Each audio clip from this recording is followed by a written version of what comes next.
Welcome to the big kickoff League of Ireland Sports Bar. Myself, Roy Shanahan, and Nathan Doyle from thebigkickoff.com. And Nathan, it's the big game tonight. The top, two contenders anyhow. St. Pat's versus Shamrock Rovers, or Shamrock Rovers versus St. Pat's, Nathan. And really and truly, there was only one team who went out to win this game. Yeah, big time. Really, really was. I think you could even tell in the open half an hour or so, it was sort of a typical derby game, wasn't it? It was quite cagey at times, but even at that, Shamrock Rovers had the better of the goings, especially in the midfield. And I think this is where the game was really won in those key midfield battles. Probably a little shout out for Pat's point of view. Robbie Benson was man marking Gary O'Neill. I thought he'd done a pretty good job of that. He kept O'Neill quiet throughout most of the game, but that opened up a lot of chances for Dylan Watts and Richie Towell, who were sitting quite deep, probably especially talking about Dylan Watts more than usual, and it gave them a lot of free rein. Yeah, the goal came around the half an hour mark, and it was probably sign of things to come. It was the first real chance that they probably had in the game. But then after that, the game started to come to life. Richie Towell had a good heading chance immediately after the goal. Danny Mandrew, who I thought was particularly quiet actually in the game. Mandrew, get it right. Even the commentators were getting it wrong. Yeah, everybody was, wasn't it? There seems to be a difference of opinions on the guy's name. But it's mad for someone that scored 2 goals, got in the man of the match. I thought he was fairly quiet. He had a couple of chances that he really should have been putting away. But yeah, I think 3-1, it's not that it doesn't flatter Shamrock Rovers. It was a comfortable win for them in the end. Alan Manus didn't have an awful lot to do, bar the goal. And even I think even the Pats goal was more down to slowness on the defence. They were slow to set the wall up, slow to get moving. We've seen that in a couple of moments in Shamrock Rovers' defence this season, but it was a little bit of luck came with it as well. Took a slight deflection. So besides that and a chance from Darragh Burns, Alan Manus had a comfortable night as well between the sticks. Where do you think Stephen O'Donnell will be disappointed with how he set up? He set up really not to lose the game, to maybe try and nick it. They never looked like they were on the front foot. And as you said, their goal came from probably a bit of lackadaisiness from the Shamrock Rovers defence, setting up their wall. And Manus had, thought he had an age to do it. But yeah, Pats were really disappointed. When they went there at the start of the season, they were on the front foot. They were pressing up high. They when they got on the ball, when they won it back, it was inside Shamrock Rovers half. They were causing Rovers all sorts of problems at the start of the season. It looked a little bit fearful today. Yeah, he did. And I thought, going in 1-1 at half time, obviously with the Pats goal coming at the stroke at half time, it's obviously going to change the team talks. And I was expecting to see a sort of a more adventurous Pats team come out in the second half, but just didn't really see that, I thought. It was a lot of times even seeing they had all 11 men behind the ball, sitting back at 1-1. And that nullified any chances of, going on the break. I thought Darragh Burns is probably one of the boy sparks for Pats. But even he was left to feed off scraps. There was you'd have the likes of Chris Forrester or Alfie Lewis. He'd pick up the ball deep. And because everyone's behind the ball, there was just no options of people going forward. There was no chance of catching Shamrock Rovers in the break. Yeah, it was disappointing in that aspect. It really was. And it made it easy on the Shamrock Rovers defence, who, in fairness, didn't put a foot wrong at all. I thought Ronan Finn had a great game. I thought he's been brilliant all season. Liam Scales, going forward, Scales it's mad. No, he's a defensive-minded player, but he's one of Shamrock Rovers' most dangerous players going forward. And that says a lot when you look at the attacking talent that he have in that team. Rory Gaffney as well was excellent today for Shamrock Rovers as he has been this season.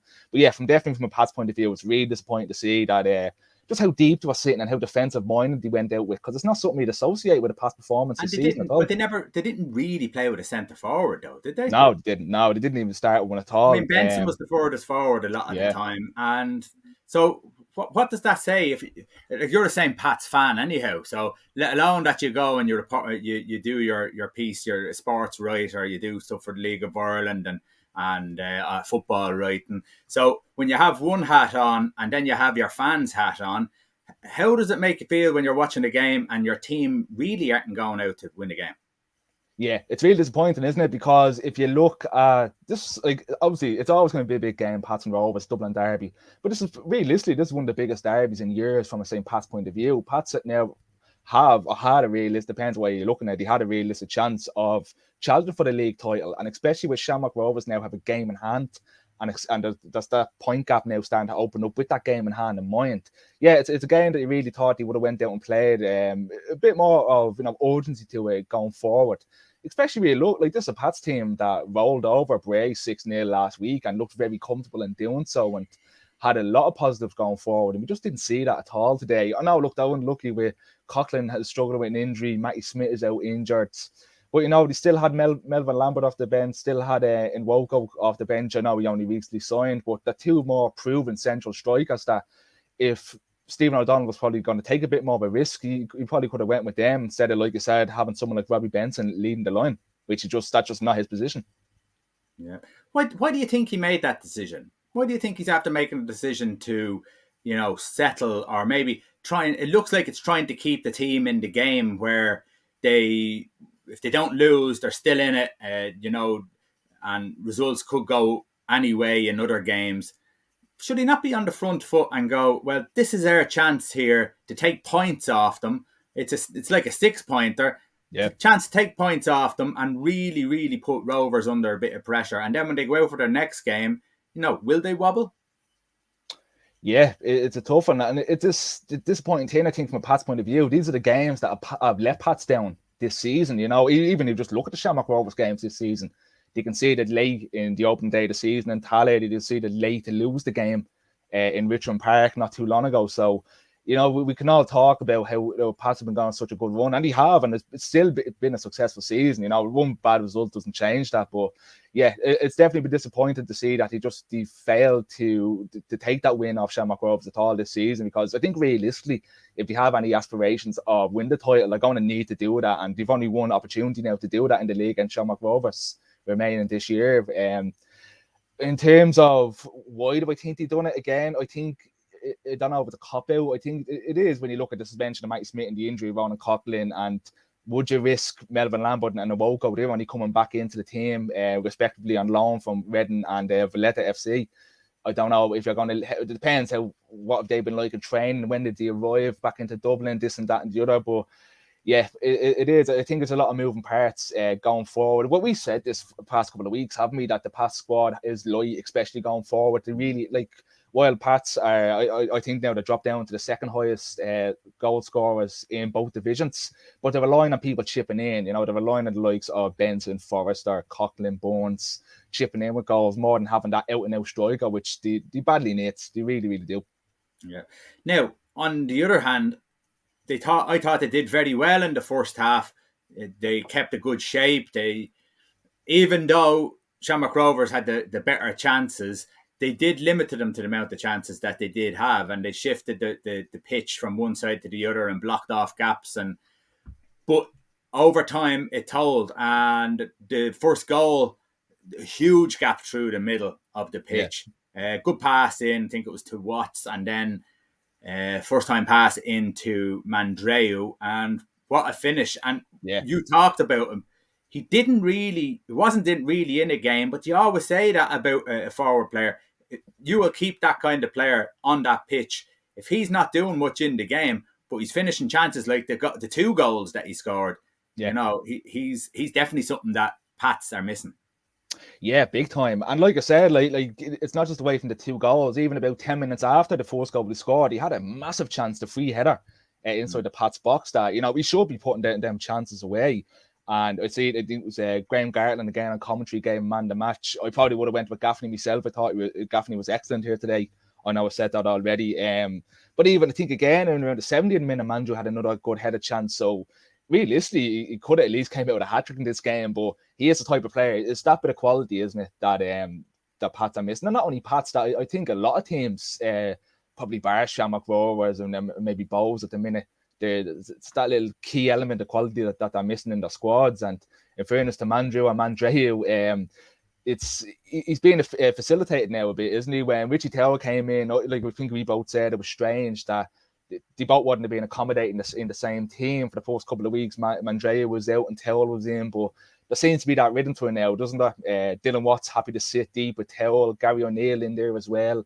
It gives Mandreu that little bit more freedom that he has. And even in these games, like you're saying, when he is quiet, you can guarantee him. You can. He's reliable. He is reliable in them 1v1 chances. And they got them. And I think Shamrock Rovers got them as well a good bit in the second half. I was talking about Pat spending a lot of the first half and early the second half sitting back defensively. But there was moments when they did sort of throw caution to the wind and they were left exposed in 3v2 situations and 1v1 situations.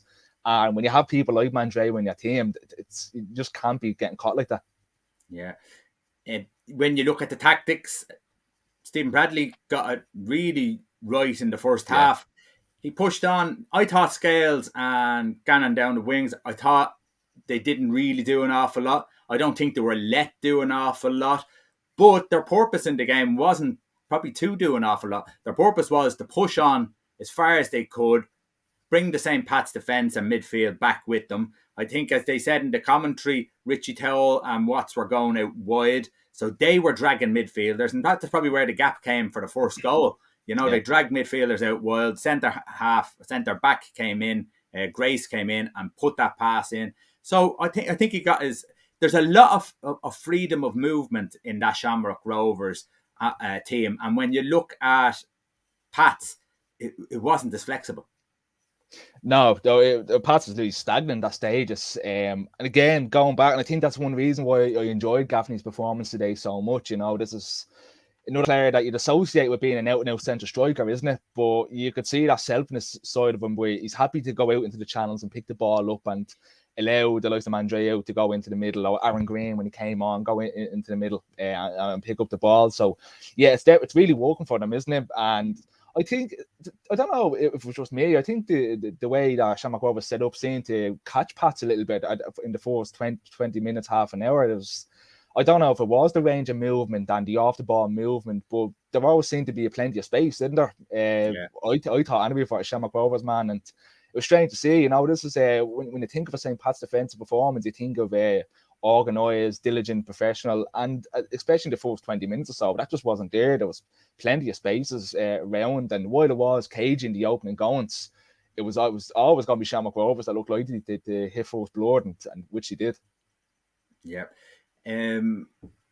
What did you make of Shamrock Rovers overall? You were saying that you think Gaffney played well. Anyone else stand out for you? I'm enjoying watching Richie Towell back in the league. I have to be honest with you. I am enjoying Towell. You could see in the first couple of weeks that it's probably just not up to that match fitness, wasn't he? You couldn't really mention anything bad about the quality, about what he was doing. The range of passing was always spot on. His positional awareness. It somewhat reminds me of, obviously as a Pats fan again, just personalising a little bit of when Chris Forrester came back from England. We look at Forrester and Towell. When the first time in the League of Ireland, they were real attacking out and out attacking players. Towell was more of a number 10 compared to Forrester was more of a wide player. But they seem to, as they're maturing in age and maturing in that game, you can see that side, can't you? And with Towell today, he's just happy to sit in deep and command the midfield. I throw Gary O'Neill into that conversation as well. I think Gary O'Neill has been one of the unsung players of the entire season. At the start of the year, we talked about the likes of McCann, and now he's been out for a while now. But in fairness to Gary O'Neill, he slipped into that position seamlessly, and he really has been one of the better midfielders in the league for the entire season. Yeah, absolutely. So, 3-1 to Shamrock Rovers, and that really puts a stamp on their authority in the league now. And Nathan, St. Pat's have to go away. Is it away to Dundalk or home to Dundalk?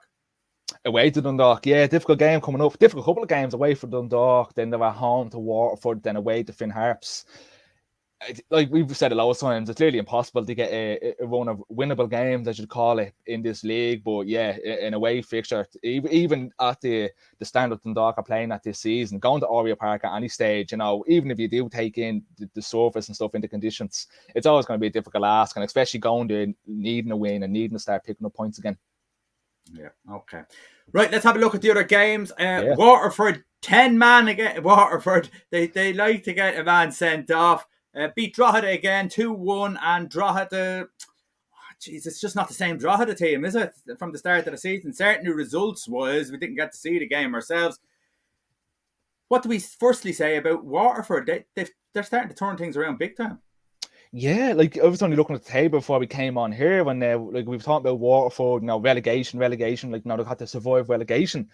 The 9 points off Bows in fourth place, when we talk about how open the fourth division is. In fairness to the Premier Division, it's starting to open back up again, isn't it? Where we looked like we were putting ourselves into little in positions, we had Waterford, and I think Longford are major, I think Longford are gone pretty much for me. But now we have Finn Harps that dropped back into the bottom two. This is a Finn Harps team that got off to such a great start. Shamrock Rovers looked at this like earlier on the season, they would have ran away with it a bit, but no, it's definitely opening up nicely. And Waterford have been brilliant ever since coming back from the mid-season break. They really have. Just that bit of fresh energy about them, isn't there? In terms of the new manager coming in, the new ownership, some of the signings that they made, which we'll chat about later. I think some of the signings have been brilliant.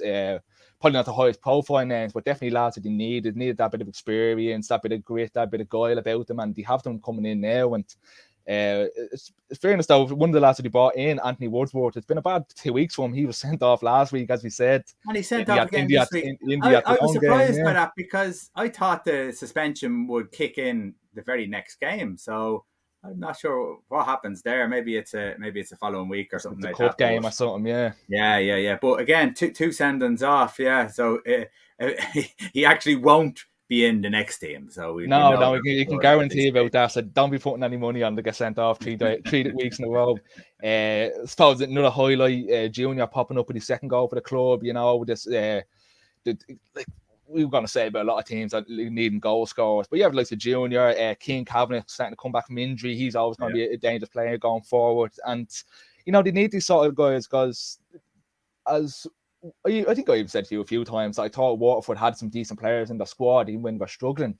But now Maskell has gone, he's gone back to Bolton on loan. James Waite has gone back, so they signed a lot of players on loan at the start of the season. So now these are players that they actually heavily relied on, and now they're going back to their parent club. So yeah, they're going to be relying on the likes of Junior and King Kavanagh to be stepping up and popping the goals in. And yeah, I suppose that's all they can ask for now. Kavanagh, Junior only came on in the 75th minute, and not too long after he popped up with a goal. So yeah, it's positive signs of Waterford, isn't it? It really is, and it's good to see because they were struggling badly, and I really, really thought they were dead and gone at one stage in the season.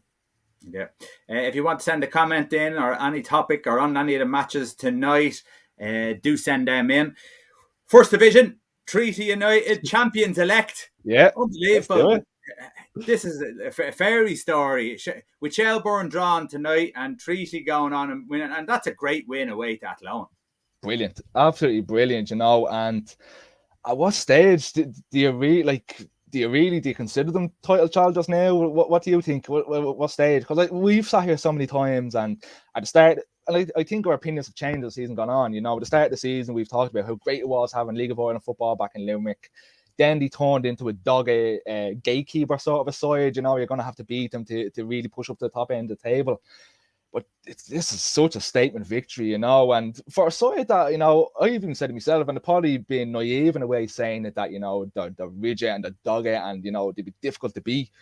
They're the third highest scorers in the fourth division, and that's behind Shelbourne and UCD, who've been popping goals in for fun this season. So, a massive statement win, 4-1 away from home against Athlone, their biggest win of the season in terms of goal margin. Excellent, absolutely excellent win for them. It's great to see, Sean McSweeney, again on the score sheet, Edward McCarthy on the score sheet. They're starting to get these reliable figures popping up and performing for them on a consistent basis, and it's just the credit has to go down to them, doesn't it? What they've done this season. Realistically, they're not going to win the fourth division title, but if they can remain in the playoff places, kudos to Treaty United because they've been absolutely fantastic. They've been a joy to see. It really, really has been, and what they've managed to do in such a short space of time.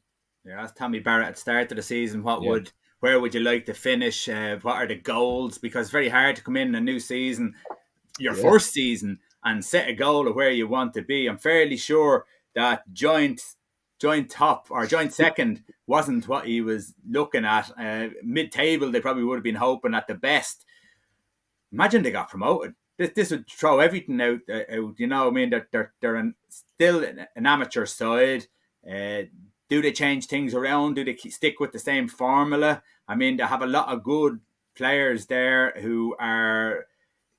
What you can see is these players are trying to prove themselves. There's a lot of these players trying to prove themselves. do you stick with them if you got to the Premier Division? You will have to add. You do have to add. Look, we're looking at Longford this season, and the squad is miles off anybody in the Premier Division. So while you do keep the nucleus of your squad, don't completely change it out. It's working for them. Like you said, there's probably lads with chips on their shoulders coming back in from the Munster senior leagues. They probably haven't played in the League of Ireland since Limerick disbanded. So, and you can see that in the performances. But yeah, no, I definitely wouldn't go down the route of what Longford are doing this season. You do have to bring in that bit of quality and bit of experience. But look, who knows? Look, the next couple, I was just looking while you were chatting there, the next couple of fixtures, they're playing Cabinteely at home, Bray away, Wexford at home, and Cove Ramblers at home. Like, there's some games there that he could really find themselves going on a run, couldn't he, over the next couple of weeks, especially with them 3 home games. There's definitely opportunities to be picking up at least 6 points in them 3 home games. Yeah, and Cabinteely, who were beaten by Bray. Bray are a funny team. You don't know what they're going to do. You certainly wouldn't put your wages on them for a result because you haven't a clue what's going on there. But that's a great win for them away from home.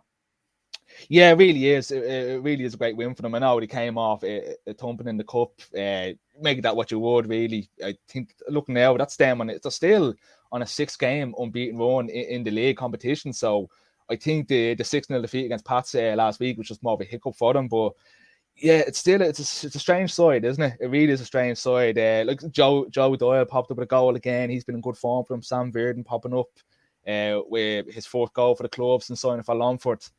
Brandon Kavanagh has all the talent in the world, and we thought he really would have been a huge boy spark in the 1st division this season. It just hasn't really come to fruition for him just yet. But yeah, they're such a strange side to predict, aren't they, Bray? They really, really are. They're still sitting down in 5th place.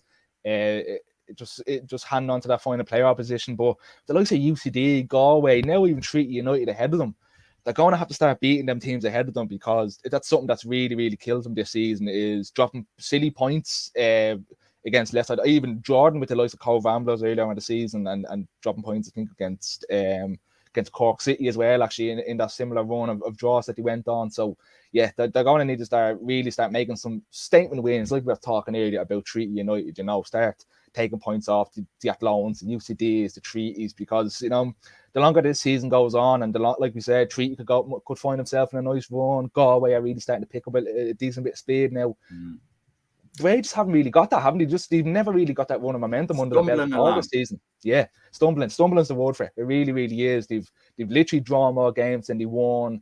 They've never went on a decent unbeaten, 6 games unbeaten, but half them games are draws. They've never really gone on a decent win and won, and they're going to need it. They really, really are, with how tight this 1st division playoff scene is shaping up. Yeah, absolutely. The 2 Cork sides got draws tonight, and both really good draws. Yeah. Cove away to Shelbourne and Cork at UCD. They're great draws. You're looking at them teams and you're saying, well, listen, you can get a good result like that. There's no reason why you can't now progress and start from that, build a foundation on top of those results. And Cove, obviously, with new guidance down there, this is an opportunity, a bit like Wexford, I suppose, who are trying to turn things around down there. Yeah, it really is, and it's a good sign. Like I don't think anybody would have had them on to take anything. Gone up to Talca Park, facing a Shelbourne team that is in such good run of form at the moment. Great result for them, but yeah, they are another side, aren't you, where you looked at just struggling really for any sort of run of games. I wouldn't mind the Cork Derby is actually coming up again in 2 weeks' time. So the shame it's actually not next week. That would have been a taste of the season, wouldn't it? Coming up, playing next week.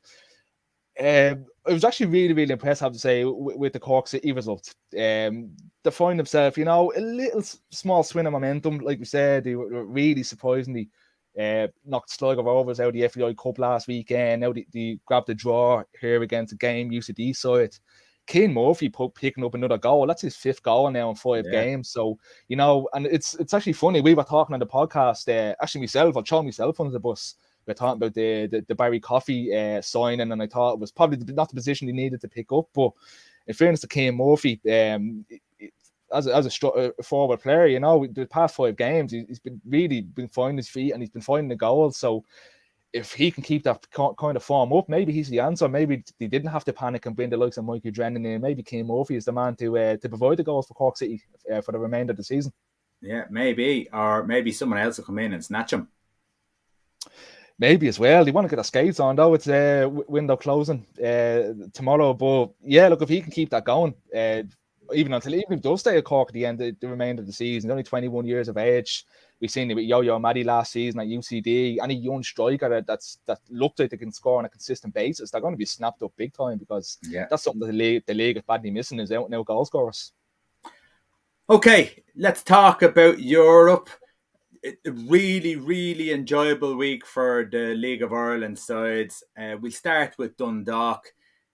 2-2, go away to play in not a full stadium, but a good crowd at the game, and probably about 6 or 7 Dundalk fans stuck in the corner. And to get a 2-1 victory, and the way and the manner that they did it, it was such a buzz, wasn't it? Last minute, 2 minutes to go from Will Patching. It was fantastic, wasn't it?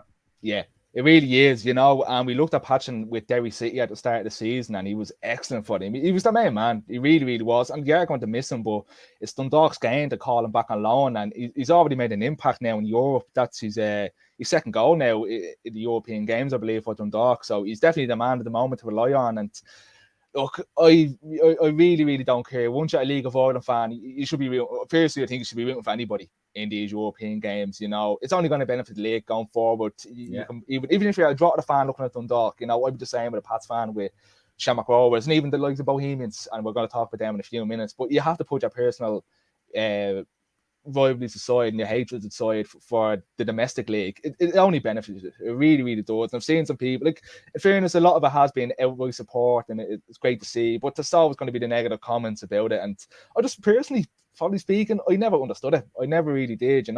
What benefits, what happens to them, it benefits the league. It can only make us look better in these major European competitions. Getting ourselves into these group stages on a consistent basis is something the league badly needs. And great night for Dundalk. Really, really great night for them, picking up such a late goal in such a dramatic fashion.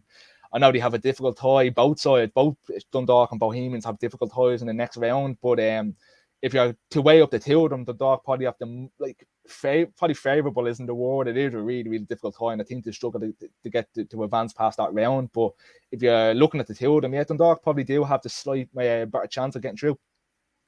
Now, when you look at the teams and you look at the players Dundalk have, and there's so many different players in that team that get talked about, highly rated, but Dave McMillan up front produces time and time again, and I don't ever think he gets the plaudits that he deserves. There's always the other players who get the tap on the back, but he has produced time and time again, and he's a quality player. Yeah, he does, doesn't he? He's definitely, past couple of years, probably because of his age, he's 32 now, he's definitely, we could actually put him in the category of underrated in a way, couldn't he? He's never a striker that's ever mentioned highly.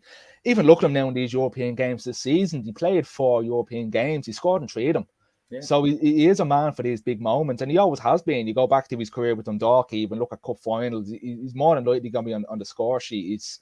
And you need them, like these sort of lads to step up in these big moments. It isn't a fluke, it's either in you or it isn't. And Dave McMillan, he's been so reliable for Dundalk in these big moments over the past number of years whenever he's been at the club. And even to watch him play, I do enjoy watching him play as a player. It's not just tapping the goals in. You look at the majority of his goals are obviously all in the box, but again, there's a skill to that, there's an art to that. It's known to be in the right position. It's having that awareness of where the second ball is going to come. Like, none of these goals are fluke. They're all well taken, well put away. And if like Pat Hoban, like, he made a career out of it, didn't he, over the past couple of years when he was coming up as top goal scorer, scored from penalties and scored from close ranges.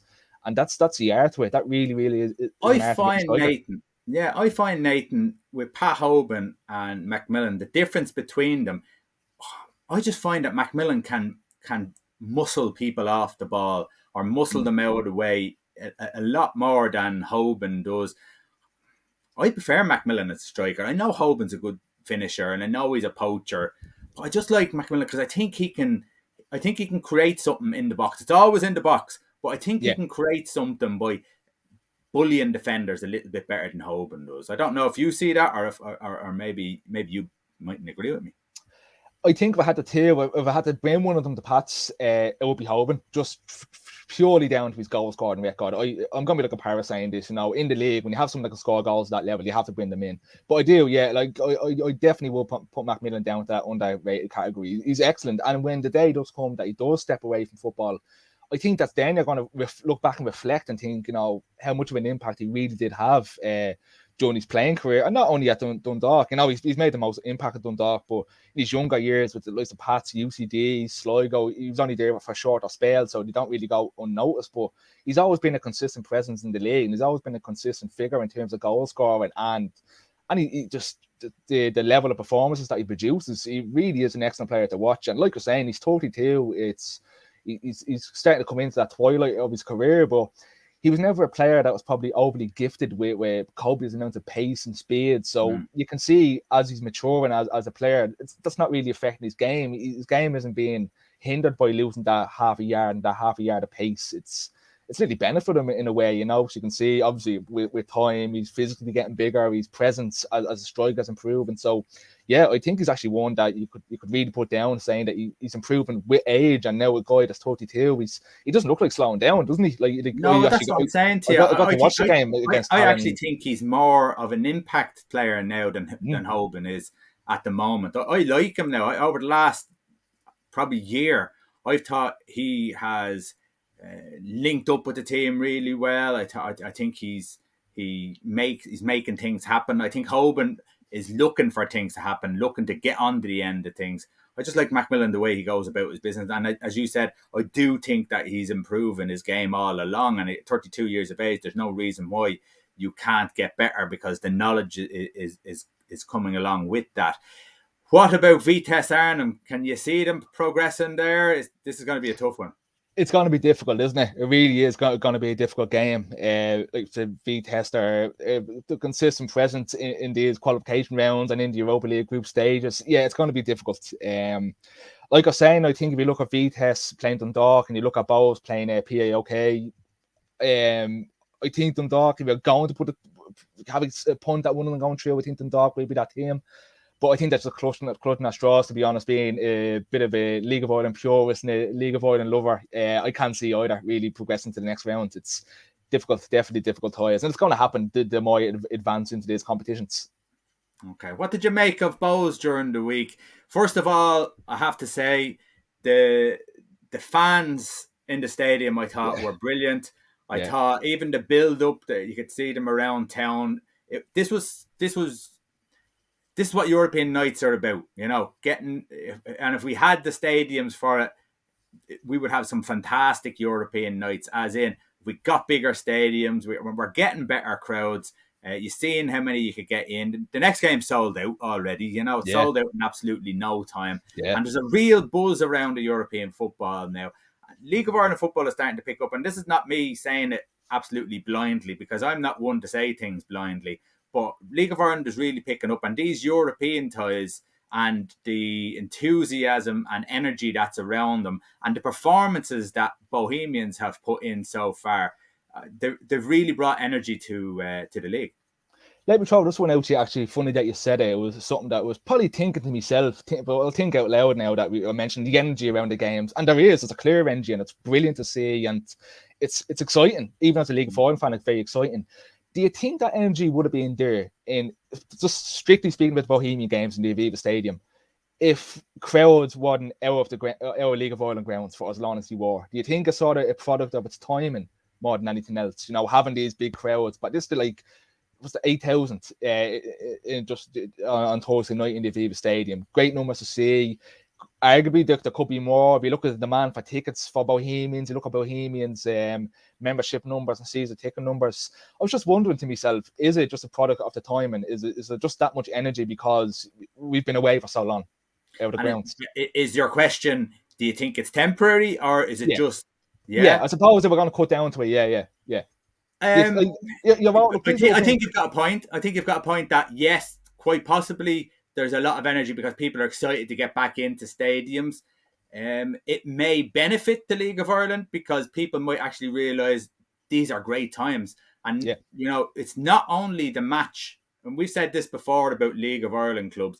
It's not just the football that's out on the pitch. It's the match experience. I suppose helping is the Aviva, having the Aviva there, having the facilities there.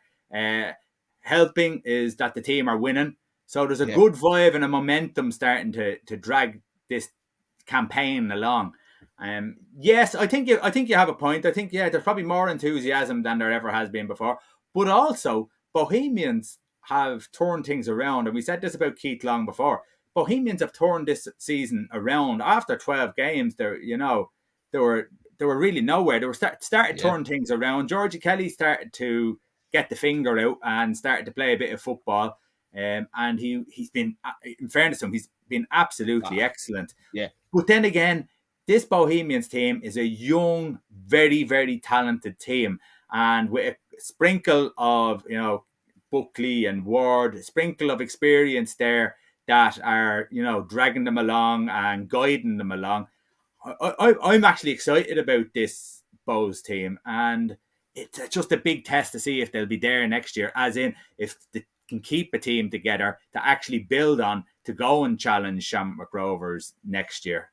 But on this one, against PAOK, it's going to be a tough game. When you look at the players that they have, I mean, isn't Kagawa who used to play for Manchester United? That's right. Yeah, he's playing with them. There's a couple of Brazilians that there's not even springing to my mind now. I'll find it now in a second. But there's a lot of experience in this team, and going away over there, they've a very, really strong fan base and a really passionate fan base. Hostile would be the word I'd use. This is going to be a big game. So it's whether Bows can keep their nerve, whether the young players can go and just attack this game, and I suppose can they put, I suppose, PAOK into a bit of pressure, I suppose. Force them to make mistakes, force them to feel a bit nervous. Yeah, they're going to need it, and they're going to need. We don't want to be jumping on his back again. Georgie Kelly has been doing so well, but they're going to need someone like Kelly, aren't they, to really the big physical pressure. And they have it, like you said, it is a young squad, and I'd actually say Bohemians for me are the most exciting squad in the entire country. I really would, and put them ahead of Shamrock Rovers in that sentiment as well. Why? You have the likes of Dawson Devoy, who I said to you loads of times I think is the most exciting talent in this league, but even underneath him, like Jamie Mullins is now coming up. Young lad Aaron Dorwan starting to make his way into the team. So there's younger lads under the younger lads that are coming in, playing, scoring goals. Just the issue for me is keeping them, and that's something that Bohemians have struggled on in probably for the past number of years now, hasn't it? Anytime they've had a player that's performed, Mandreu, Grant, Roy, the lads of that ilk, they've all gone elsewhere. And look, you can't blame them in the League of Ireland. When someone comes in with a full-time contract that improve money or an offer from abroad, it's sort of a non-issue. Like they're gonna go and they're gonna take it, and you can't doubt them for that. But I really find this Bohemian side very. And probably not even the side, even the club. Like we talked about the initiative to do off the pitch. It's fantastic. Like you just look the state they were in back even in as early as 2010, 2011. Like in the grand scheme of things, that's not that long ago. And this is a club that was struggling financially and really looking like they were in serious trouble of going under. And now their academy is kicking off again. They have young players all in plenty of positions that are really talented and really exciting as footballers. And some of them will move. Some of them will go abroad because they deserve it and are good enough to do that. And if Bows can get a fee for them, excellent. That'd be great. That'll go back into improving the club. I think like you said about these European games, or having a buzz around Bohemians, that's been there. I think that's been there even if you look back at the start of this season, even at the start of last season. It's been there and it's just growing and growing and growing. They have a manager now in Keith Long that a lot of people, myself included, would have him up as one of, if not the best managers in this league. Tactically, what he does is brilliant. What he can do with the younger lads and what he can do in terms of recruitment, he never seems to really put a foot wrong, doesn't he? Like a lot of lads that he even signed this season have come in and been excellent. Ali Cute, Tariq Wilson, Georgie Kelly, as they've all been brilliant. They have not put a foot wrong at all. Anto Breslin has been great since he came in as well. Yeah, it's a really exciting time if you're a Bohemians fan. Just with everything that's going on off the field and on the field, and you take these European adventures into consideration. Yeah, it's great to see. I think, like I said, I think they will struggle in the next round. I think it might be Just a bridge too far at the moment. I think that's just a standard with the entire league as a whole. Like, I couldn't see even Shamrock Rovers, I think they'd struggle against a side like of PAOK's standards, just of who they have and their pedigree in European football. But even if they did go out this round, Bohemians, full credit to them, because they've been excellent to watch. They really, really have been in the European nights. Yeah, and they're guaranteed 550,000 at the moment for getting through, so that's great money to get in. Just this week, Nathan, we heard that there's more than likely Daily Mount project is going to possibly take till 2025 and more than likely spill over into 2026. This could rumble on for a while, and this is what we were talking about before. You know, they've already changed it from 10 to 6,000. It's gone from 10 million to 35 million. Now they're dragging it out. This is Dublin County Council and Dublin City Council and every other council. This is the kind of thing you see all over the country where things get dragged out and there's stuck under paperwork. This is not good for Bows, is it? No, it's not. And I think, do you know what is probably the most hypocritical timing that we can talk about this, because I just how exciting they are. But the one thing that does let them down is the stadium and the state of the stadium. It's falling apart at the seams, and it's badly needed of redevelopment. And I know we had the lads from the Save Tolka Park campaign, and in fairness, they were never against the redevelopment of Dalymount Park, because anyone that has a fading interest in football has even looked at Dalymount Park knows that it's in bad. It needs more liquor paint at this stage, and badly needed of a real redevelopment. But yeah, that's the issue, isn't it? It really, really is, and there's frustration around it too. If you look at the fan interest, engage with the fans, that's every word that seems to come back is frustration in terms of the timing. Like I said, the capacity is going down, but the money is going up. They do have the issue with I know Shelbourne are playing ball, but yeah, people around the Save Tolka Park campaign, they feel like that is the best. Selling the ground of Tolka Park isn't the best way to go about it. So yeah, there's plenty of different moving factors here, and it really, really could. Me and you talked about this a while ago, that we could realistically be looking at a stage where you don't have a redeveloped Dalymount Park and Tolka Park stays where it is, and nothing happens, because, like you said, when you're dealing with Dublin City Council or County, wherever county, I think it is Dublin City Council that are doing all this. Yeah, it's you've designing anything by committee is an absolute nightmare, isn't it? When you have all the sales and you have different financial reasons for making decisions and not making decisions. Yeah, it really, really would not shock me in the least. I hope it does go ahead, but we could be looking at a world where after all this, nothing happens. And I think the only thing about the Dalymount Park thing is, I said it before, Dublin City Council want to regenerate the area around Dalymount Park. And I think that's the one thing that we'll save it, is that if they want to get the area done, the stadium needs to be included in that. So the fact that they want the area around Dalymount Park to be regenerated, I think that's the one saving grace if you're looking at it. Yeah, but they're talking about 4 or 5 years, Nathan. Yeah. And you look at everything that happens in this country. You look at the Children's Hospital, how much that is costing, how long that is taken. You look at anything that this country does and it gets dragged out. It's very possible that you mightn't see a stadium there for another 6 years, 7 years.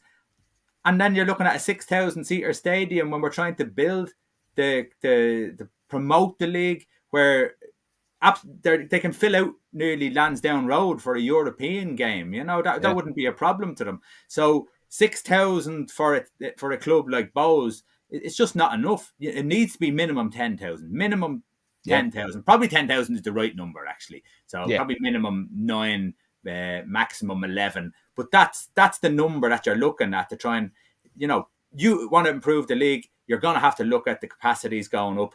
The capacities will go up. You can look at the way the league is going. You need to have a bit of foresight. And by the time this gets done, and if it's a 6,000-seater or all-seater stadium, it's behind the times already. Yeah, you need to have not only foresight, you need to have a bit of ambition as well, and there's nothing wrong with that at all. Like I said, look at these European nights are perfect examples, aren't they? That's the previous game just gone on Thursday. That 8,000 was sold out in 90 minutes. So the demand is there, and again, going back to the season ticket numbers and their membership numbers and just the general fan base, not every fan is a season ticket or a membership holder, and that's fine as well. Away numbers too, 6,000 after all this time, all this money, all this work, just seems like a bit of a cop out, really, doesn't it? After all the waiting around and the speculation of what's going to happen and the design plans getting constantly changed and fixed over. You can see why the Bohemian fans are really frustrated about the project as a whole. And just finishing on that, do you think that the more it gets delayed, the more it helps the Save Talca Park project? I think so, doesn't it? Yeah, I think it really does. You look, I have to say I can't quote it off the top of my head, but we both do. We keep a look on the Save Talca Park, and there seems to be constant updates there, doesn't there? And the only minor updates, it could be talks that happen with local TDs. It could be certain legislation they're looking to push through. Again, don't quote me on anything, but you can see that there is progress being made in the Save Talca Park campaign, and this can all be stuff you can point at, couldn't it? Saying, well, look, the cost is rising, and if you present the monetary figures that are inflating to any city council or any committee of any sort of substance, that's going to be something they're going to want to look at. That's going to be something they're going to want to re-review. So yeah, it's definitely is one, isn't it? Actually, now that you say it, it's something that could go in the favour of the Save Talca Park campaign. So it'll be interesting to see what happens from that side of things as well, because there's no reason why we can't have a redeveloped Dalymount Park and a redeveloped Talca Park. It can only benefit the league having two high quality standard stadiums over in the north side of Dublin. Yeah. Okay, Nathan, we're going to leave it there. Thanks very much, everyone, for looking. If you're watching this and you haven't subscribed, don't forget to click that button, subscribe. Go to thebigkickoff.com for all your League of Ireland news and any other sports news as well. Thebigkickoff.com, of course, our League of Ireland podcast comes out every Thursday morning, so have a look out for that. Nathan, this is your favourite moment? Love it. Freeze.